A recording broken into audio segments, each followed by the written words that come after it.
Hello and welcome back to our channel. In this video, we are going to share the steps that we took to start slow traveling full-time after selling everything and retiring from our jobs.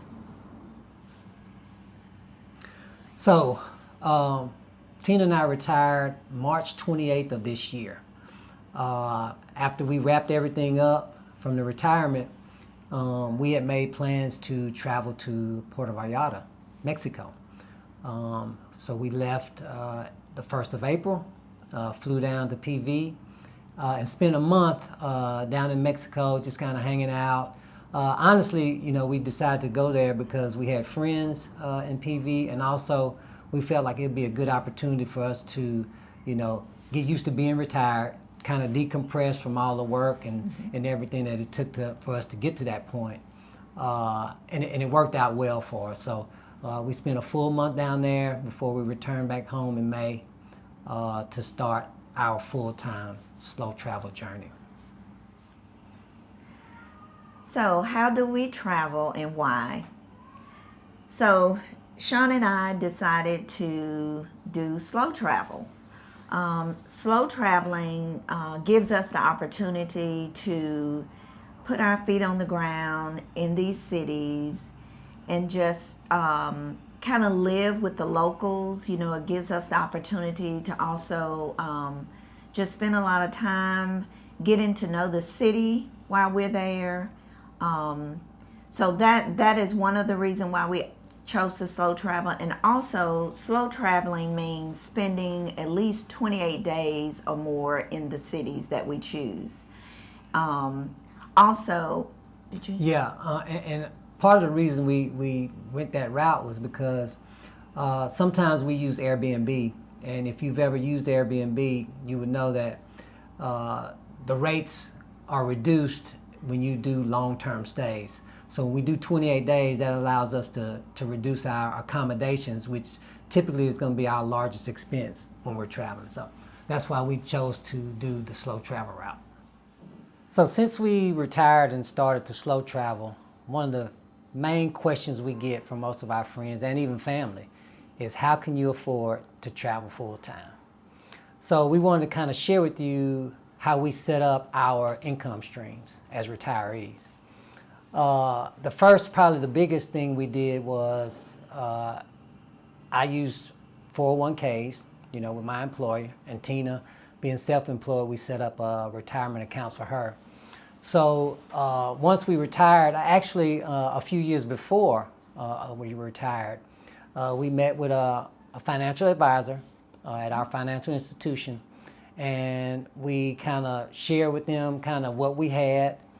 We had multiple investment accounts that we had started over the years.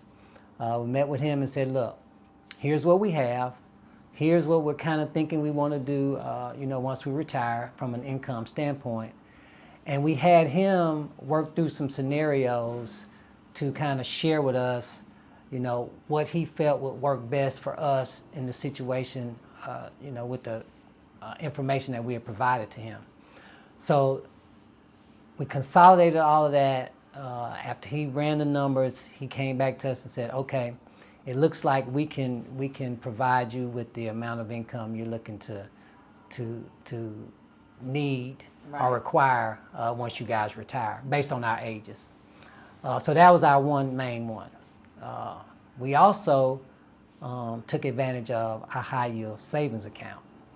That was actually my wife's idea. She's got a banking and finance background, so we looked into that. And obviously you're getting a better return in a high yield savings account versus a regular savings account. So what we did was, after we sold our primary residence, all of our belongings, we took all those funds and set those into a high yield savings account. It's worked out great for us. The interest has been growing steadily. And Tina? Yeah. Also, the purpose of that, like Sean just said, we sold our home. whenever we decide to stop slow traveling, we will have a means of being able to purchase a home again. So we Right. felt that that would be the safest place to put those funds, until we have decided to stop our slow traveling. Yeah, and one benefit, maybe a little hack, we've been able to accumulate that interest, and we can use that for some of our travel expenses, primarily our flights out of the United States to our destinations, in Southeast Asia or wherever we're going. So it's kind of helped us out in that. Yeah. The third income stream we have is from one of my employers. I actually have a pension. I know you don't hear about that a lot anymore, but I was fortunate enough to hire in at a time when the company was offering pensions. So I took advantage of that as soon as I retired. I did not delay it. I think if COVID taught us anything is that you don't know what the future holds. So as soon as I retired from that company, I executed my payments on my pension plan, so we have that as well. And then I think finally we have one rental property that was left over from everything that we sold prior to retiring, and we have some income coming from that as well. So, creating a budget based on our income stream. So, after looking through everything that we had and what we had sold off, we kind of sat down and we created a budget on what we thought we would need to travel with and to sustain us from month to month in the countries that we choose to go to. Yeah, and to piggyback off what Tina was saying, part of our research when we were looking into doing this is looking at countries that we could go to and what it would cost to travel to those countries. So we kind of looked at that, looked at our budgets that we've kind of been keeping track of over the years, and we kind of understood how we spend money as far as groceries and stuff like that. So obviously, since we hadn't been actually traveling, we had to make some estimates, and we're looking at seeing how those numbers worked out now. Yeah, and on the estimates, I just choose to kind of go a little bit higher, and if you don't spend that much, then you're in the good. So the last thing is if you want to find out what our budget is, stick around to the end of this video and we'll share that. Now, throughout this process, obviously, Tina and I were well aware of what we were going to do early on.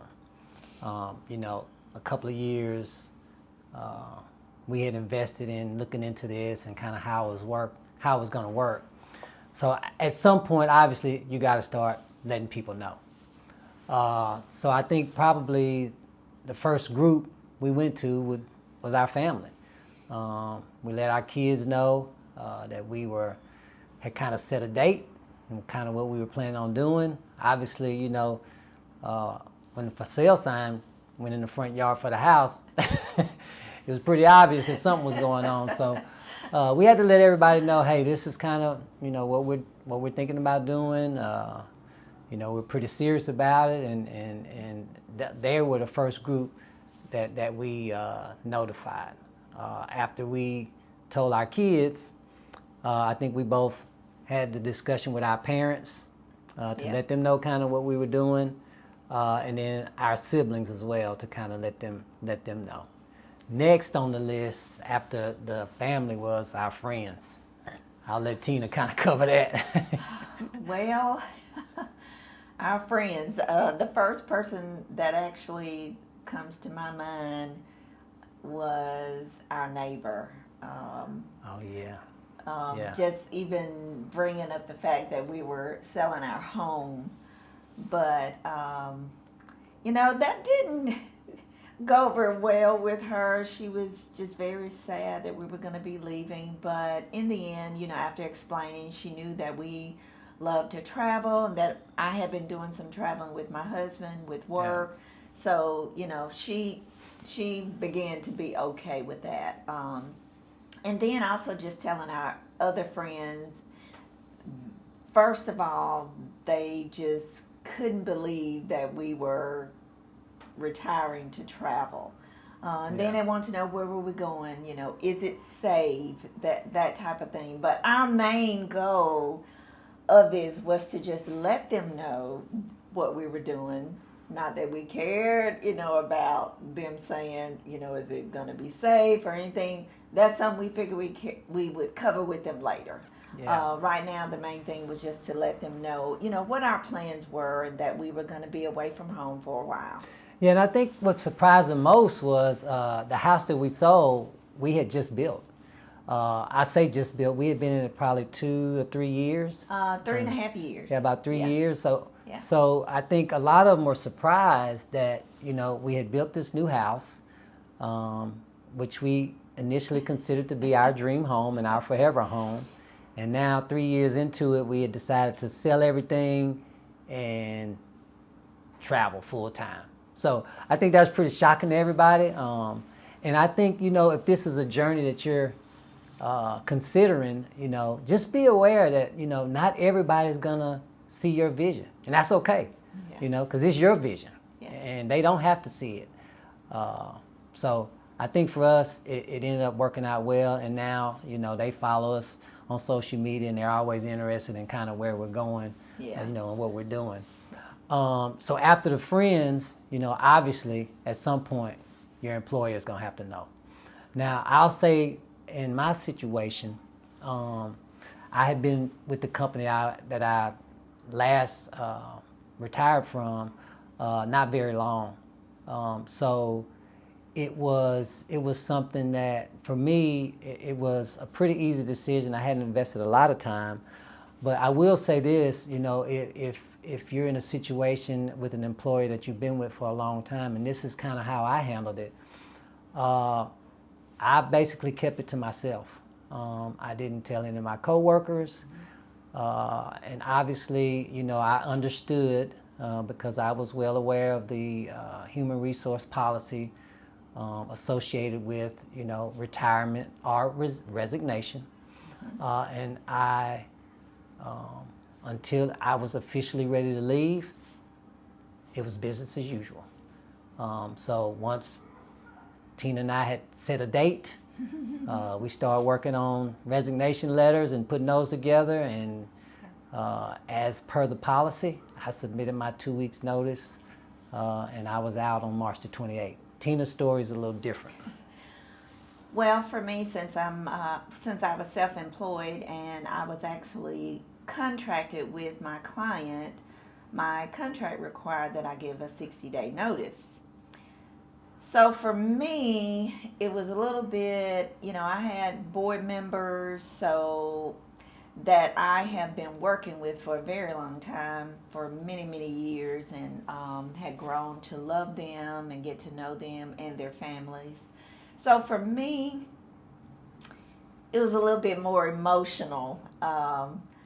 So, I decided I had to do it. So I typed up my resignation and had a board meeting set at one of our meetings. And I turned in my resignation. That went okay. They were in shock.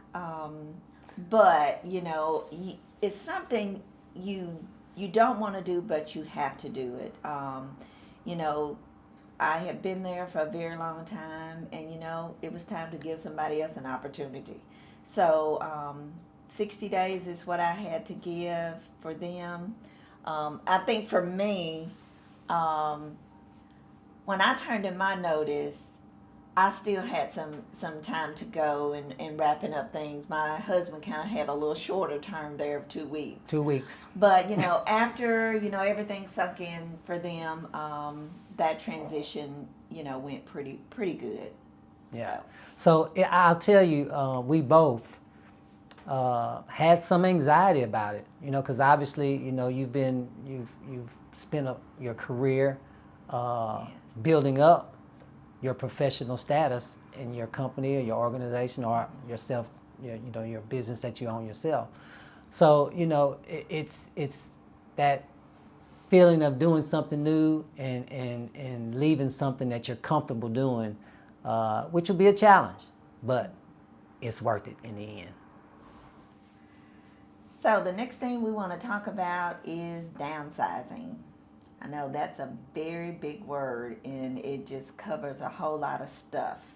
So that's one of the things we had to get rid of was stuff. Once we both decided that we were going to sell the home, I immediately get my pad out and I go to writing because I'm like, okay, we got to get this done, and you got to, make lists of things that you got to do, organizing things. And considering that we were getting rid of everything, we really had to, clean out all the cabinets. I was going through there and I was like, oh my God, I can't believe we have 3 and 4 bottles of alcohol. And why? Why do you have all these things? So some of the stuff was very, very easy to get rid of. I just got the garbage can, pulled it up, and just started dumping stuff in. Also, I love doing parties and having friends. So I had a lot of dishes and stuff in the kitchen. So I kind of got all that stuff organized, all your comforters, cleaning out closets. Seasonal stuff. What about holiday? Like, you wouldn't believe the Christmas, Easter, Thanksgiving, fall. I mean, just... Yeah. So the main thing was organizing those things, getting those together in groups. And after that, we decided to have an estate sale. So we already had all those things organized. I had a friend to come over and help getting that set up.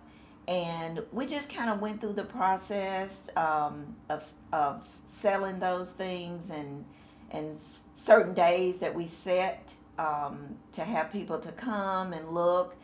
And after that, the things that we didn't sell, the things that got donated, after that people didn't want, we called family, had them to come over.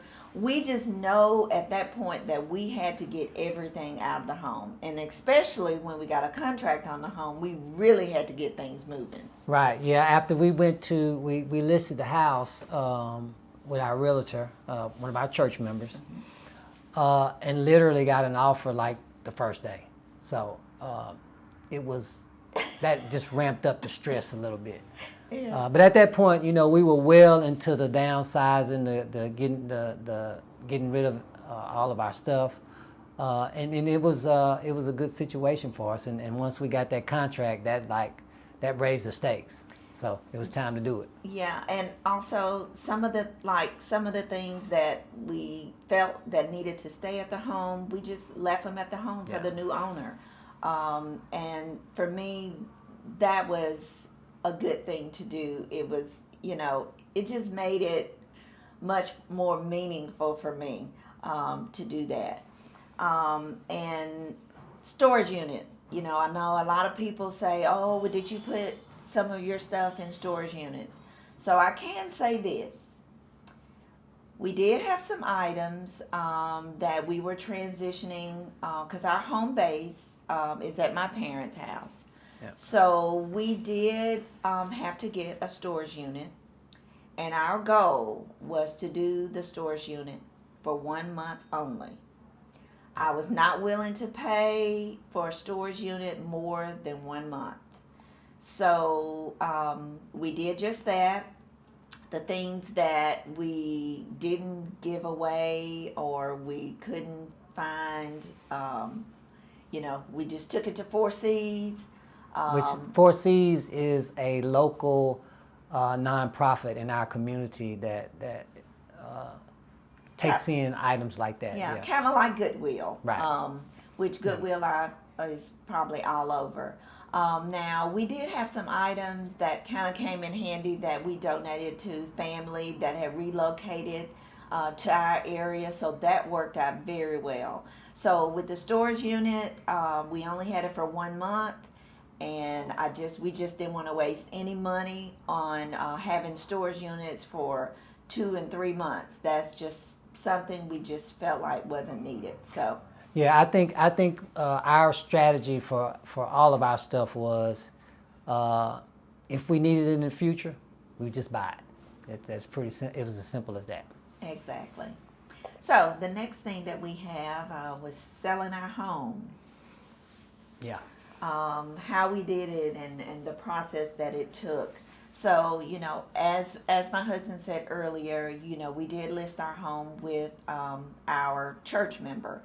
But prior to doing that, we did try to sell our home on our own. We only did that for a couple of weeks. Yeah, I think it was actually, it's probably a month, maybe less than 2 months, but it was more than a month. Okay. I think that we actually had it. But, we really weren't realtors, so to say, so we weren't really pushing things. And, I think we also felt like when people know that you're selling your home on your own, they really don't want to come and look. So it didn't take us long to realize that that process wasn't working for us. So we did decide to list it with our church member who is a realtor. And like my husband said, one day. And we got a contract in one day. Yeah. And once we got that contract, we took off running. It did make things easier getting rid of things beforehand. So, yeah. Yeah, and I'll also add that, as we were preparing to sell the house, we had already secured our next location at Tina's parents' house. They had some bonus space on their second floor of their house that had not been used in probably 2 or 3 years. And so we went and took a look at that. There was some modifications that were needed, and so we were able to get that completed. We were working on that simultaneously while we were downsizing at our primary residence. So, we kind of tried to line it up so everything will be complete at her parents' house by the time we sold the house. So that actually worked out great. Yes. So if you're still here and you're liking this video and you're finding our content helpful, please don't forget to click that button, subscribe, and like. It will really help our channel. So another big topic that we're always asked about when people find out that we were retired, because obviously neither one of us are old enough for Medicare, they want to know how we cover our health care. So what we did was we kind of looked at everything, all of the options that were available to us. And for us, there were basically two. We had the Affordable Care Act, which is, I'm sure you're familiar with, as well as I had an option to go back to my previous employer as a retiree. So those are really the two options that we were looking at. And once we, put all of our numbers together with our retirement income, we had to determine kind of what we felt we could afford. And at the time, and currently, our son, who is still in college, he's on our insurance, so we had, him to account for as well. So once we looked at all the numbers, I did most of the research on that. We decided to go with the Affordable Care Act, which worked out better for us. Now, we do have the option to go back to my previous employer if the Affordable Care Act doesn't work out for us. So we still have that option that we can use. Yeah. Now, how do we pay for this? So this was kind of something that as we've been studying this, leading up to our retirement, my employer offered a health savings account, or an HSA. That may be more familiar to you. And what an HSA allows you to do is it allows you to put pre-tax dollars out of your check directly into a health savings account, but those funds can only be used for medical expenses. So what we did was, once we realized, okay, we can build up money in this account, what we started to do probably, I would say 2 or maybe even 3 years prior to me retiring, we started paying for all of our medical expenses out of pocket. We don't really have anybody that's really sick in our family. So fortunately, we were able to do that. And what that allowed us to do is build up money in that HSA. So what we did was we set a target of what we wanted to try to have in there before I retired, and we felt like that would cover the gap of us getting to be Medicare age, that we could cover the premiums on our insurance. So that money is still available to us. We've been saving medical receipts for as far back as about 3 years, and the way we do it is once we get our premium for our current health insurance, we submit receipts to our HSA. They distribute the funds, and we use those funds to pay our insurance premiums.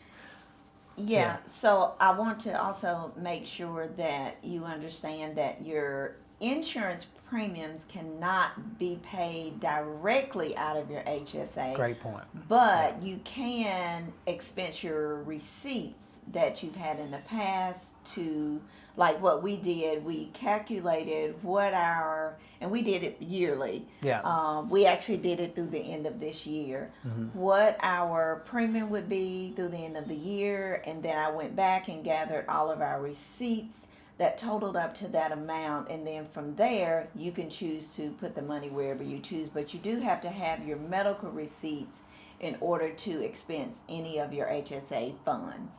That's correct. And one more thing that you should note about an HSA, even when you leave your employer, those funds are yours. And so whether it's within the next year, the next 5, or even 10 years, as long as the money is available in that account, if you haven't spent it, you can access it with receipts. So. And within that time you were employed with that employer. Right. So it does have to be within that time frame, and it's a very easy process, but that's another talk Tina manages for another video. Yeah, probably so.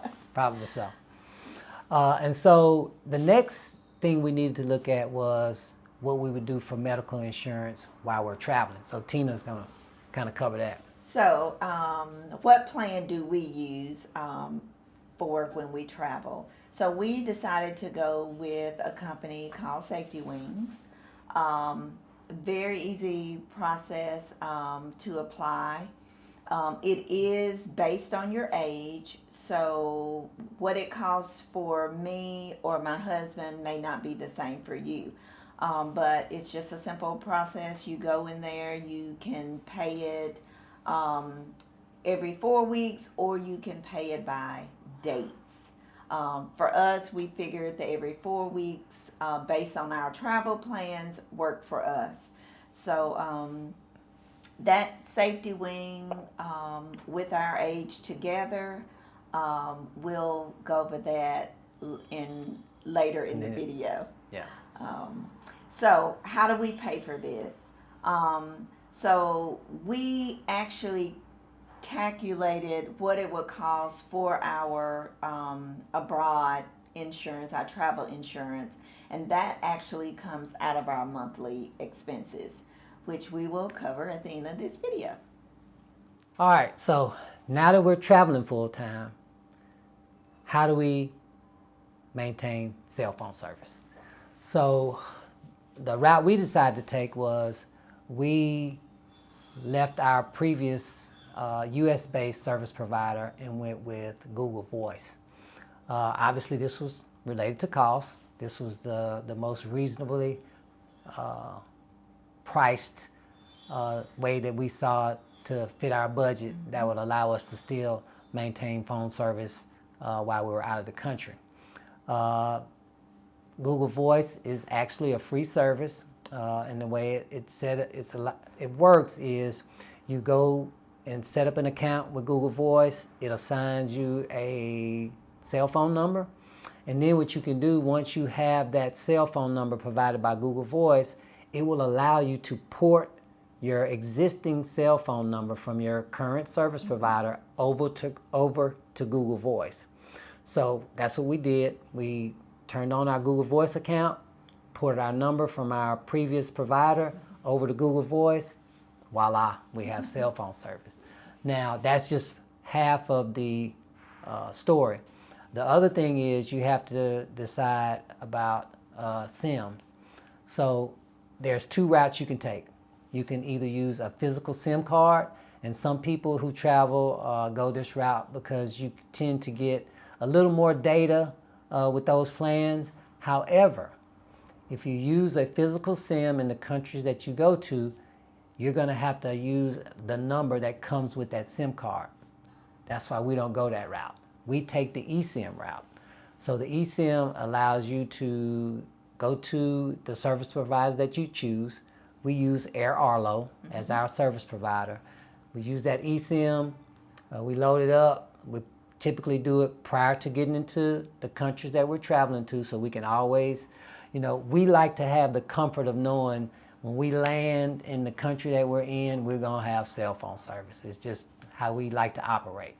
So we set that up prior to leaving the United States. We have cell phone service when we arrive in our country, and it uses our number, and that works best for us. So I think what you'll learn is you're going to have to do what's comfortable for you. It was a learning curve for us to learn how to, upload eSIMs to our phones. I'm the IT guy, so that's my role in this full-time travel adventure. So I manage that, and it's the reason I can tell you that what we were paying in the U.S. versus what we're paying now is just a fraction of the cost. I think we'll share a little bit more about that when we start talking about our budget. So the next thing we want to talk about are our visas. We are in Vietnam, so we did have to apply for visas to enter into Vietnam. I will link the website for the visas below, but I do want to talk about that process. So when you apply for your Vietnam visa, it's $25 a person. That is for single entry. You can do multiple entry, which is $50 a person, which is what I actually chose by mistake. So we end up spending $100 where we only needed to spend $50, but that's okay. Was that in the budget? You live and you learn. The process was very easy. You pretty much go to the website, enter all your information. You do need to enter it exactly how it is on your passport. That includes your given name, which is your family name, which is your last name, and then your given name. And if you have a middle name, you'll put that along with your middle name. So make sure you pay close attention on that. And the processing time for the Vietnam visas is like 72 hours. 72 hours top. They are getting back with you, and everything is emailed to you directly back. I printed out a copy, bought it with us, and I also have it in our Google Sheets as well. So it's always at our fingertips if we need it. I can say that we used it when we first got here, and we haven't needed it anymore, but it's always good to keep it handy. So, traveling, our families wanted to know, was it going to be safe for us and that type of thing. So, for us, we decided to get vaccinations. Vaccinations, what vaccinations are needed, where do I go to get my vaccinations, and what do vaccinations cost? So I had to do a little research. We were told that some of our vaccinations could be given at our local health department, but calling our local health department, they didn't have most of the vaccinations in. So I decided to kind of look a little bit farther and went to the CDC website, which anyone can go there. And from there it gave us, we decided to go with a travel doctor that we found.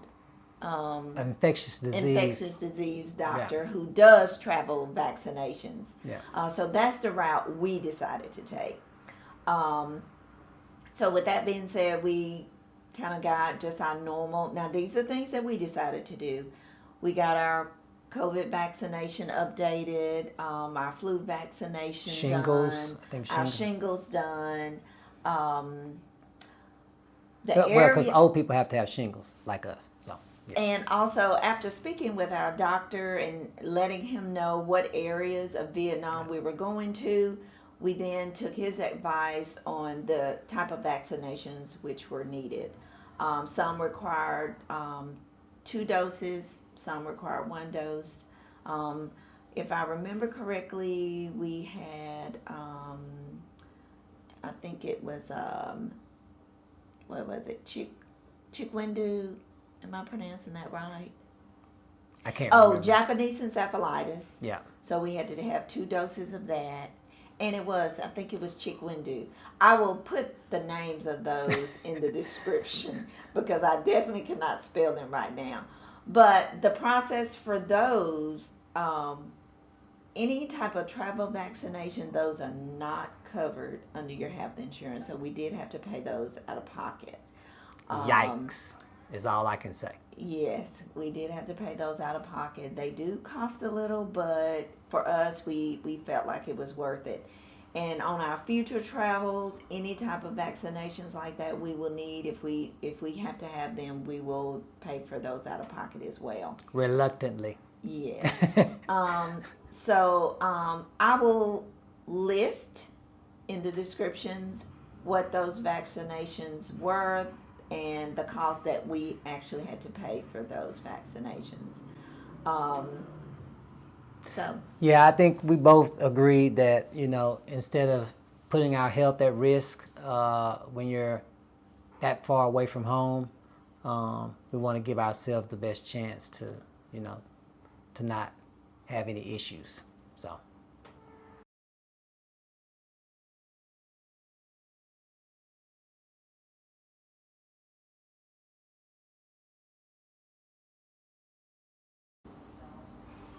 So, early in our video, we said that we would share our budget. So, what is our budget, Sean? That would be $2,500 a month, which is $1,250 per person. So, seems appropriate to me, at least for now. Yes, and also in our future videos, we will share and break down our cost of living so you can actually see what that $2,500 got us in each city, or if we spent a little bit more or if we spent less. So I think that'll be something interesting for you to stick around in the future. Yeah, and we thought, it was important for us to share our budget with our viewers because this will give you a benchmark, to see kind of where we're at, how we're living, and whether or not it's something that you can do yourself. Yeah, and also too, this is a budget that works for us. Your budget may be different, but this is what we found that's comfortable for us and what we feel like we can manage. So, I will say this: what were we, 3 or 4 weeks into our travel journey, and it seems to be working out pretty well so far. So good job, Tina, coming up with that. And so look, if you're interested in doing something like this, here's what we would recommend you do. The first thing I would say is start doing your research. YouTube is a great platform to do this. You can do an easy search and it'll bring up videos of channels similar to ours. And you can start to get a feel for, what people are doing, how they're paying for it, and covering the costs. And it'll start to help you put your plan together. Tina and I used to joke about it. We call it our exit plan, So what is your exit plan to be able to do something like this? Another thing I would encourage you to do is start creating that budget, because our financial person here, she always says, you got to get it down in black and white. The numbers are the numbers, So. You got to have a spreadsheet.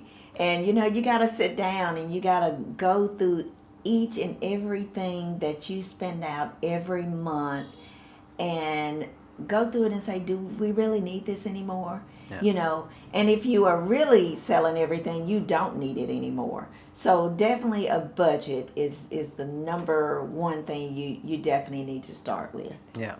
So that's all the information we wanted to share with you. Hopefully this is something that you can take away and create some action items for yourself. And we appreciate you sticking around and listening to our story. And if you enjoyed this video, please don't forget to like and subscribe.